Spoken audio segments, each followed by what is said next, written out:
आज कहानी अड्डा में दोस्तों आपके लिए लेकर आई हूँ बहुत ही सुंदर और रोचक कथा।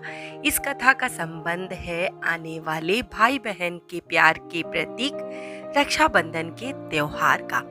दोस्तों आप सभी लोगों को पता है कि भद्रा काल में भाई की कलाई में राखी बांधना बहुत अशुभ माना जाता है।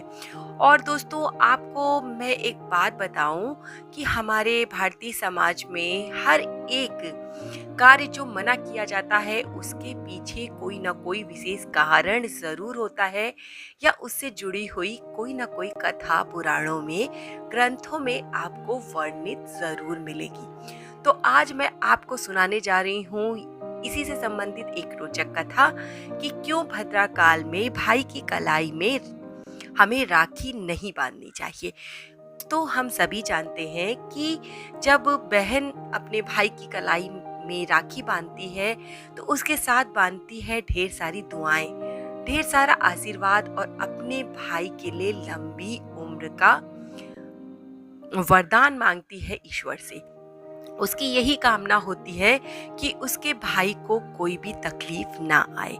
तो आपको सुनाने जा रही हूँ रावण और उनकी बहन सूर्पणखा से जुड़ी हुई बहुत ही रोचक कथा, वो भी भद्रा काल से जुड़ी हुई है। दोस्तों एक बार रावण की बहन सूर्पणखा रक्षाबंधन के समय अपने मायके आई और राखी का त्योहार था। बहन बहुत खुश थी कि रावण भैया के हाथों में राखी बांधेंगे, लेकिन संयोग से उस दिन दोस्तों भद्रा काल चल रहा था और रावण की पत्नी जो मंदोदरी थी वो बहुत ही धार्मिक और इन सब बातों को पूरी तरीके से मानती थी, जानती थी। बहुत ज्ञानी महिला थी। ज्ञानी तो रावण भी था लेकिन अहंकार उसमें कूट कूट कर भरा था। और कहते हैं कि अहंकार सभी प्रकार के ज्ञान को नष्ट कर देता है। उसे इन सब बातों का कोई भी ख्याल नहीं था।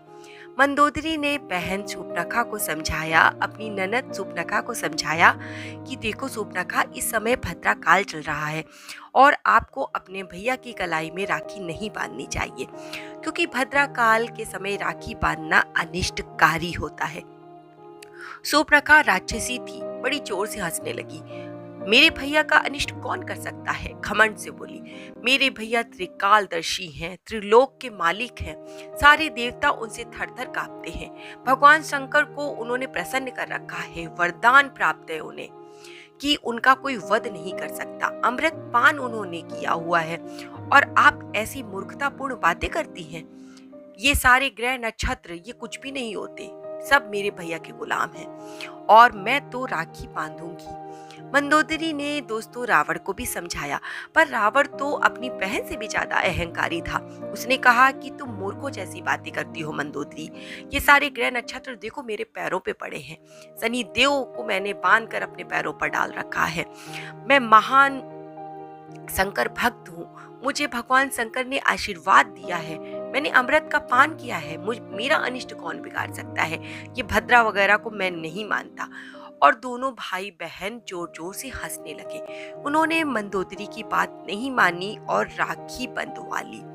दोस्तों मान्यता है या कहावत इस प्रकार की है, सूर्पणखा ने अपने भाई के हाथ यानी रावण के हाथों में राखी भद्रा काल के समय बांधी तो 1 साल भी नहीं गुजरा था कि रावण का वध राम जी के हाथों हो गया था।